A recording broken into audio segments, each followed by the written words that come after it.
ఢిల్లీలో వరద బీభత్సం కొనసాగుతోంది. యమునా నదిలో నీటి మట్టం పెరగడం రాజధాని వ్యాప్తంగా ప్రభావం చూపుతోంది. ప్రధానంగా నదీ తీర ప్రాంతాల్లోని ప్రజలు తీవ్ర ఇబ్బందులు పడుతున్నారు. ఢిల్లీ పాత రైల్వే వంతెన వద్ద యమునా నది నీటి మట్టం తగ్గుతున్నప్పటికీ నివాస ప్రాంతాల్లో ఇంకా వరద తగ్గుముఖం పట్టలేదని అధికారులు తెలిపారు. కశ్మీర్ గేట్ సమీపంలోని శ్రీ మార్గత్వాలే హనుమాన్ బాబా మందిరంలోకి వరద నీరు చేరింది. గత 2 రోజులుగా దంచి కొడుతున్న వర్షాల కారణంగా ఢిల్లీలో ట్రాఫిక్ కు తీవ్ర అంతరాయం కలుగుతోంది. వరద ప్రభావిత ప్రాంతాల్లో సహాయక చర్యలు అందిస్తున్న రెస్క్యూ బృందాలు ఇప్పటి వరకు 8,000 మందిని తాత్కాలిక శిబిరాలకు తరలించగా మరో 2,000 మందిని శాశ్వత శిబిరాలకు తరలించినట్లు ఢిల్లీ రెవెన్యూ శాఖ వెల్లడించింది. జమ్మూ కశ్మీర్లోనూ వానలు బీభత్సం సృష్టించాయి. భారీ వర్షాలు, ఆకస్మిక వరదల వల్ల రాంబన్ జిల్లాలో 238 ఇళ్లు దెబ్బతిన్నాయని అధికారులు వెల్లడించారు. 950 మందిని సురక్షిత ప్రాంతాలకు తరలించినట్లు చెప్పారు. 84 రోడ్లు, 98 నీటి సరఫరా పథకాలు, 71 విద్యుత్ ట్రాన్స్ఫార్మర్లు ధ్వంసమైనట్లు తెలిపారు. రిలీఫ్ క్యాంపులు ఏర్పాటు చేసి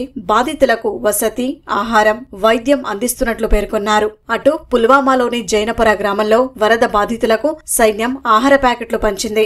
రియాసీ జిల్లాలోనూ 50కి పైగా ఇళ్లు ధ్వంసమయ్యాయి. పలుచోట్ల కొండచెరలు విరిగిపడటంతో జమ్మూ శ్రీనగర్ జాతీయ రహదారి దెబ్బతినడంతో రాకపోకలు నిలిచిపోయాయి.